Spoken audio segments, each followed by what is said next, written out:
ଅଜିତର ସକାଳ ନମ୍ବରଟା ଲାଗୁନି କୁଆଡ଼େ ଗଲା କି କୁଆଡ଼େ ଗଲା ସେ ଅଫିସରେ ବହୁତ କାର୍ଯ୍ୟ ବ୍ୟସ୍ତ ଅଫିସରୁ ଆସିଥିବ ବୋଧେ ସରବତ ନିଅନ୍ତୁ। ଭଏସଟା ଚିହ୍ନା ଚିହ୍ନା ଲାଗୁଛି।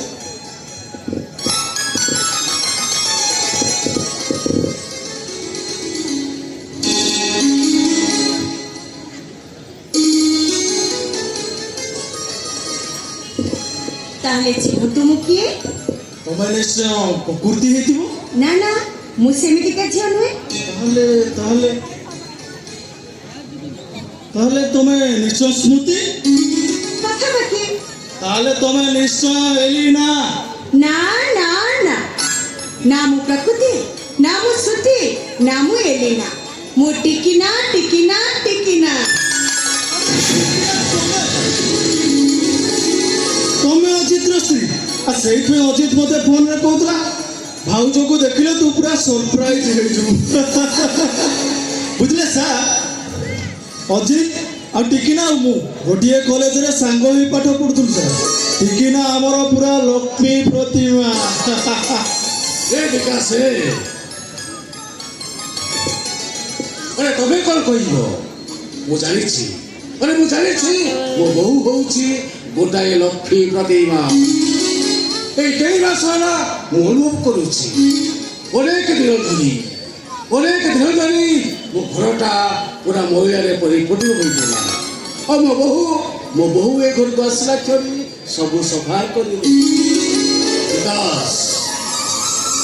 ବିକାଶ ଏ ଘର ସାରା କେମିତି ଧୂପର ବାସ୍ନା। ମୋ ବୋହୂ ମତେ ପୁରା ଠାକୁର ପୂଜାରେ ମନମୁକ୍ତ କରିଦେଇଛି। ସତରେ ବିକାଶ ମୋ ସ୍ତ୍ରୀ କୌଶଳ ଚାଲିଗଲା ପରେ ମୁଁ ଜବାବ ଅସୁବିଧା କରିଥିଲି। ମୋ ବୋହୂ ଆସିଲା କ୍ଷଣି ସେ ସବୁ ଅଭାବ ଅସୁବିଧା ସବୁ ପୂର୍ଣ୍ଣ ହୋଇସାରିଛି। ଥାଉ ବାପା, ଆଉ ଏତେ ପ୍ରଶଂସା କରନ୍ତୁନି। ଏ ଭାଇ ଏସବୁ ପ୍ରଶଂସା ପାଇବାର ଯୋଗ୍ୟ ହଉଛୁ ତୁ। ଏ ବା ତୁ ବିକାଶ ସହିତ କଥାବାର୍ତ୍ତା ହଉଥା, ମୁଁ ଟିକେ ବଜାର ଯାଉଛି। ବଜାରରୁ କିଛି ମାଛ ନେଇ ଆସିବି। ଆଉ ବିକାଶକୁ ତୋ ନିଜ ହାତରେ ଆଜି ବହୁ ପରସା ଖୁଆଇବୁ। ବିକାଶ ସାର୍, ତମେ ନିଶ୍ଚୟ ଆଜି ଆମ ଘରେ ଖାଇକି ଯିବ ନା? ନିଶ୍ଚୟ ଖାଇକି ଯିବ। ନିଶ୍ଚୟ ଖାଇକି ଯିବି ସାର୍। ଆପଣଙ୍କ ବହୁ ଭରସା, ମୁଁ ନିଶ୍ଚୟ ଖାଇକି ଯିବି। ଭାଉଜ, ଅଜିତର ଅନ୍ୟ ନମ୍ବର କିଛି ଅଛି କି? ସକାଳୁ ତ ନମ୍ବରକୁ ଟ୍ରାଏ କରୁଛି ହେଲେ ଫୋନଟା ଲାଗୁନି। ମୁଁ ବି କାଲି ରାତିଠୁ ଟ୍ରାଏ କରୁଛି, ସୁଇଚ୍ ଅଫ୍ ଦେଖଉଛି। ଘରେ ତାଙ୍କର ଗୋଟେ ସ୍ତ୍ରୀ ଅଛି ବୋଲି ସେ ଭୁଲି ଯାଉଛନ୍ତି। ନାଇଁ ଟିକିନା ନାଇଁ, ମାନେ ସିଏ ସେମିତି ଟିକିନା ନୁହଁ, ଭାଉଜ ବୋଲି କୁହ। ସରି ଭାଉଜ, ସରି। ଅଭିମାନ କରନି ଭାଉଜ, ତୁମେ ତ ଜାଣିଛ ଆମ ଚାକିରି ତ ସେଇଆ, କୋଉଠି ଗୋଟେ ରେଡ୍ ଚାଲିଥିବ ଆଉ କ'ଣ। ବୁଝିଲ ବିକାଶ, ତମ ପୋଲିସ ବାବୁ ଗୁଡାକ ସବୁ ସେଇଆ। ଚୋର ଡକାୟତ କ୍ରିମିନାଲ ମାନଙ୍କ ସହିତ ମିଶି ତାଙ୍କ ହାର୍ଟ ଗୁଡା ସବୁ ହାର୍ଡ ହେଇଗଲାଣି। ସ୍ତ୍ରୀର ଫିଲିଂସ ବୁଝିବାକୁ ପୁରାପୁରି ଅସମର୍ଥ। ନାଇଁ ଭାଉଜ ନାଇଁ।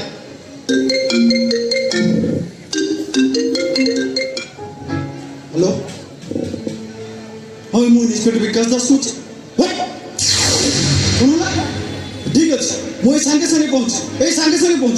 ଆରେ ବିକାଶ, ତମେ ପୁରା ଖାଇକି ଯିବ? ନାଇଁ ଭାଉଜ, ଅର୍ଜେଣ୍ଟ ଅଛି, ମୁଁ ଆସୁଛି। ବିକାଶ, ଶୁଣ ବିକାଶ, ମୋ କଥା। ମୁଁ ତତେ ଭିଲେ କରିଦେବି। ଅଜିତ ଆଉ ଆସିବନି ସାର୍।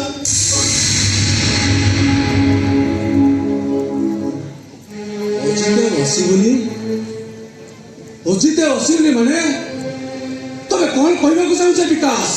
ହଁ ବିକାଶ, ଇନ୍ସପେକ୍ଟର ବିକାଶ ଦାସ। ଆପଣଙ୍କ ଛାତ୍ର ଆଜି ଆପଣଙ୍କୁ ଏମିତି ଗୋଟେ ଖବର ଦେବାକୁ ଆସିଛି, ଯୋଉ ଖବରଟା ଶୁଣି ସାରିଲା ପରେ ଆପଣଙ୍କ ଧୈର୍ଯ୍ୟର ବନ୍ଧଟା ଭାଙ୍ଗିଯିବ। ବିକାଶ, ଆପଣଙ୍କ ପାଦ ତଳୁ ମାଟିଟା ଖସିଯିବ ଆଉ ଆପଣଙ୍କ ମୁଣ୍ଡ ଉପରୁ ଆକାଶଟା ଖଣ୍ଡ ଖଣ୍ଡ ହୋଇ ଛିଡ଼ି ପଡ଼ିବ।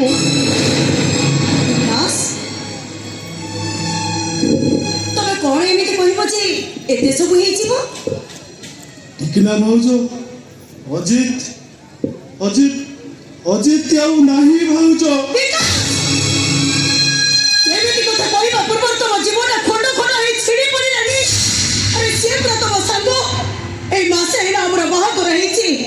ଆମ ସ୍ୱପ୍ନର ଜାହାଜଟା ଆଖି ଧରିବେ। ବାପା ସେ ମାଛ ସବୁ ଫୋପାଡ଼ି ଦିଅନ୍ତୁ। ଏ ବଦମାସ ଲୋକଟାକୁ ମୁଁ ରୋଷେଇ କରି ଖାଇବାକୁ ଦେଇପାରିବିନି। ବାହାରି ଚାଟୁ ବାହାରି ଯା କହୁଛି। ଭାଉଜ ବାହାରି ଯା ବାହାରି ଯା।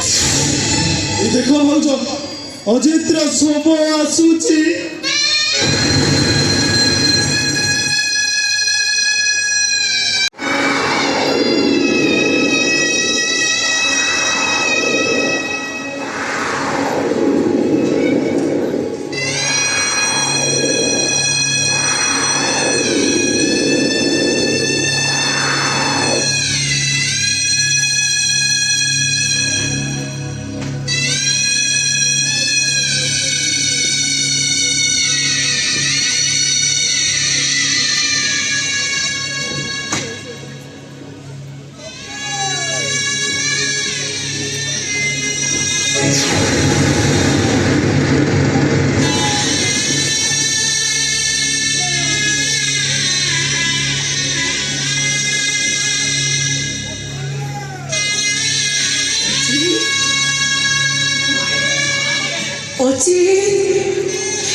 ବିଧାତାର ବିଚିତ୍ର ନିୟମକୁ ଆମେ କ'ଣ ବଦଳି ଦେଇପାରିବା?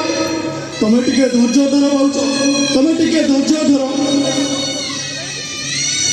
ଆସୁ ବନ୍ଧୁ ଆମେ ସାଇ ଭାଇଙ୍କୁ ଡାକି ଶବ ଉଠେଇବାର ବ୍ୟବସ୍ଥା କରିବା।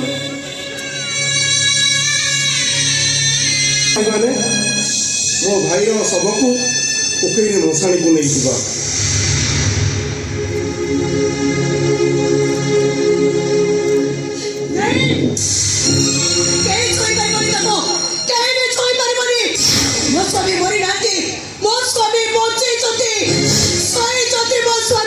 ଓହୋ ଭାଉଜ ସେ ଶୋଇ ନାହାନ୍ତି, ସେ ମରି ଯାଇଛନ୍ତି।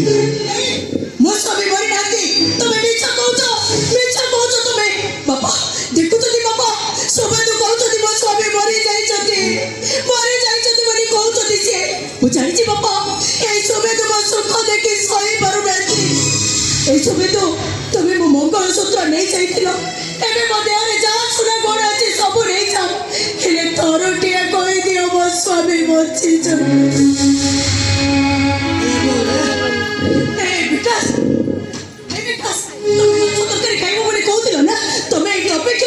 ମୁଁ ସାଙ୍ଗେ ସାଙ୍ଗେ ମାଛ ତରକାରୀ କରି ନେଇ ଆସୁଛି। ତମ ସାଙ୍ଗ ଆଉ ତମେ ସାଙ୍ଗ ହେଇ ଖାଇବ। ଭାଇ ଭାଉଜ ସମ୍ଭବ ନୁହଁ। ତାପରେ ଏଇ ସୁବାଦକୁ ପରେ ତମେ ବି କହୁଛ ମୋ ସ୍ୱାମୀ ମରି ଯାଇଛନ୍ତି। ଦେଖୁଛନ୍ତି ବାପା, ଇଏ ବି କହୁଛନ୍ତି ମୋ ସ୍ୱାମୀ ମରି ଯାଇଛନ୍ତି। ମୋ ସ୍ୱାମୀ ମରି ନାହାନ୍ତି, ବଞ୍ଚିଛନ୍ତି ସିଏ, ବଞ୍ଚିଛନ୍ତି। ଏ ଭାଇ ତୁ ଟିକେ ଚୁପ୍ ହେଇଯା ରେ ବାବା। ଆରେ ତୁ ଟିକେ ଚୁପ୍ ହେଇଯା। ଆପଣ କୁହନ୍ତୁ ବାପା, ସତରେ କଣ ମୋ ମଥାରୁ ସିନ୍ଦୁର ଲିଭି ଯାଇଛି, ହାତରୁ ଶଙ୍ଖ ଭାଙ୍ଗି ଯାଇଛି? এই মাসে এলা পুরা পুরো বাহাঘর হয়েছে, তাহলে ମୋ ସ୍ୱାମୀ ମଲେ କେମିତି?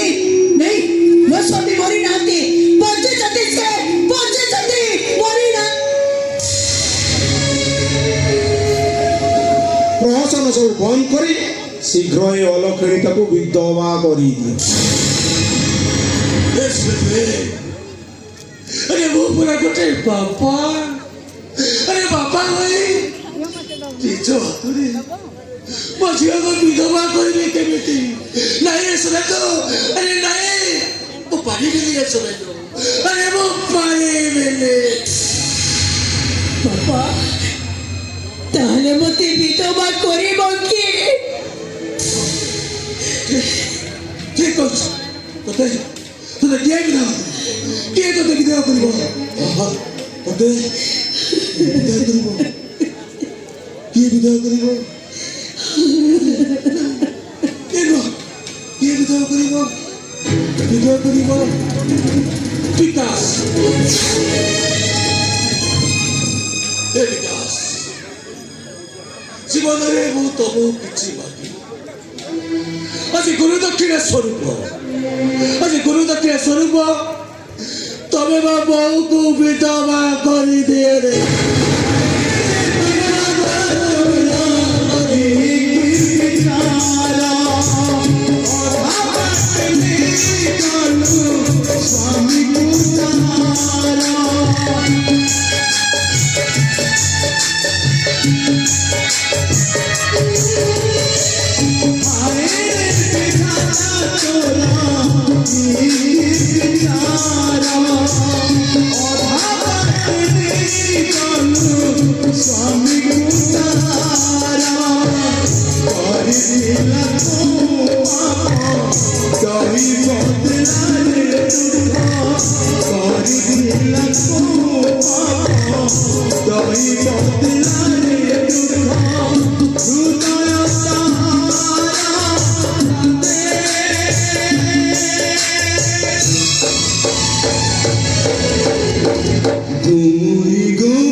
Thank you.